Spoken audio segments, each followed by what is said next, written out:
माताओं, आज उत्तम आदब के दिन इतनी प्रतिज्ञा आप कर लो, अपनी बेटी जैसा बहू को मानना प्रारंभ कर दो। आप सोचिए, बेटे ने और मां ने मिलकर के बहू को टुकड़ा कर दिया। आपको इतना विवेक होना चाहिए।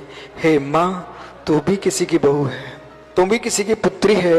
यदि आपको पसंद नहीं है किसी के साथ रहना, अकेले रहना पसंद है, अपने बेटे से कह देना, बेटा बिना शादी के मेरे साथ रहना।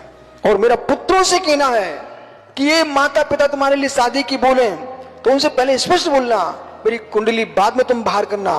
पहले आप नियम लो कि जो मेरी पत्नी बन के आएगी उसे अपनी बेटी मानोगे कि नहीं मानोगे। किसी की बेटी की हत्या कराना मां मैं धर्म नहीं मानता, पर जिनकी बेटी है उन माताओं को भी प्रतिज्ञा लेना चाहिए कि अपनी पुत्री को ये पढ़ा के न सिखाए कि वहां तुम्हारी राक्षसी बेटी है ससुराल में, ये पढ़ा के सिखाए वो तुम्हारी मां आज से होगी। बेटों से मेरा कहना है, यदि मां प्रतिज्ञा नहीं ले सकती है तो तुम मां से कहना, मां हम तुम्हारे बेटे हैं, तुम्हें कभी नहीं छोड़ेंगे, लेकिन मेरी शादी होते ही मैं अलग रहूंगा। आपको नहीं छोड़ूंगा, आपकी सेवा करूंगा, लेकिन रहूंगा अलग।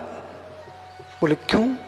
इसलिए अलग रहूंगा कि मैं नहीं चाहता हूं कि आपको मायाचारी करके पुनः स्त्री बनना पड़े।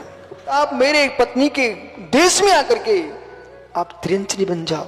जितने युवा बैठे हैं, शादी नहीं हुई है, सुनो ना बेबो, सब अपनी मां से जाके बोल देना, मां यदि मेरी पत्नी के साथ आप बेटी का व्यवहार रखेंगे तो मैं शादी करने को तैयार हूं, अथवा आप मुझे शादी होती अलग कर देना तो मैं शादी करने को तैयार हूं।